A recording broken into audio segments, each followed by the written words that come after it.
Hi, Steve Pierce here. Of course, those of you from Seat Time know me better as Papa Pierce or Woody's dad. And what I'd like to do today is introduce you to a bike that I just bought about a week ago. And then I went to the KTM Rally with it in Crested Butte, Colorado.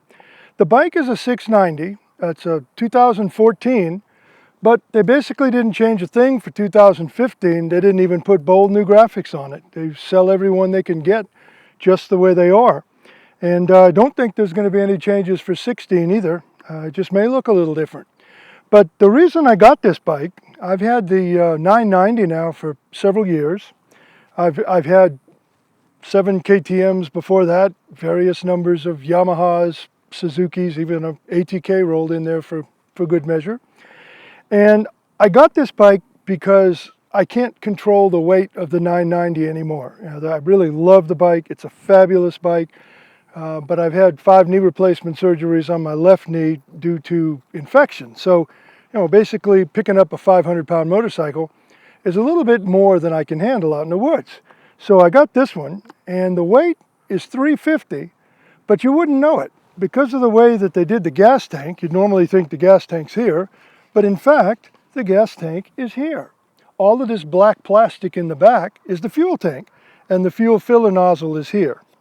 Yeah, that's a little weird, and it doesn't work as well as you'd think it should, but there's some accessory parts that I'm going to get to fix that. But because of that, the weight is all very, very low in the frame. It's a ladder frame, as you can see from the orange metal, and the engine hangs down under it. So all of the weight is very low, and it does not feel like a 350-pound motorcycle. Also, it has more power than it needs, and it is just torque, torque, torque. It comes with the Rallycross Pirelli tires, which I guess were okay, but I'm really going to look forward to putting a set of Kenda Parkers on it.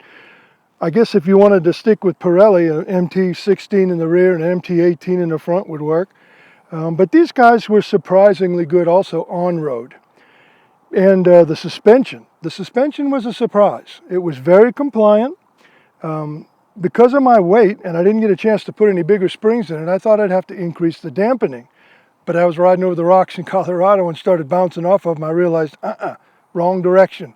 So I was grabbing the compression damper, turning it down, down, down, down, down, same for both ends, until it got to the point where it was handling the rocks without bouncing off of them or being deflected to the side. Now, as far as modifications to the motorcycle, being a tall rider, I had to make several modifications. It's something I've done ever since I was riding Suzukis back in 1972.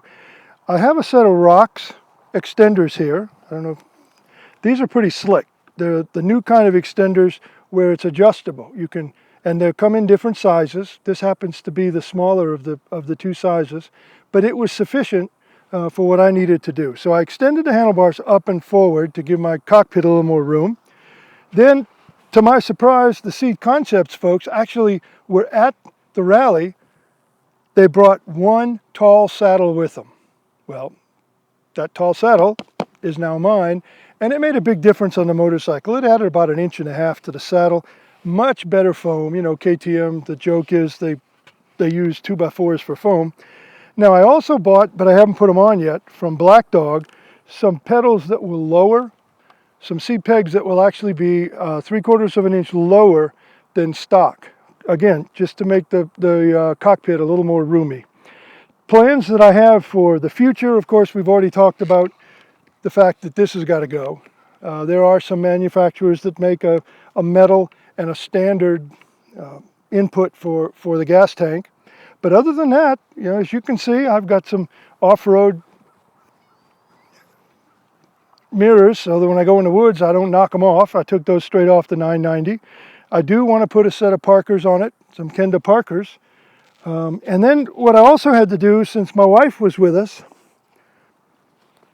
had to make a seat extension. So my brave wife, this was her seat. It worked okay, sort of okay. So she sat sort of here to here. Normal people might not have to do that, but my legs are pretty long, so my poor wife had to sit in the back.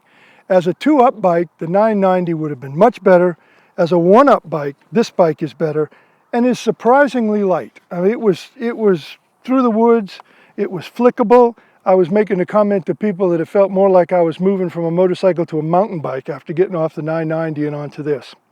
So if you have any other questions or comments or agreements or disagreements, I got the bike from Adventure Moto in McKinney, Texas. They gave me a good price, as they do several other bikes we bought from them. And they'd be able to answer any questions from the dealer perspective, or if you want to ask Woody or myself any questions, just jot them down and note them underneath the video, and we'll take it from there. Hope you enjoy your riding.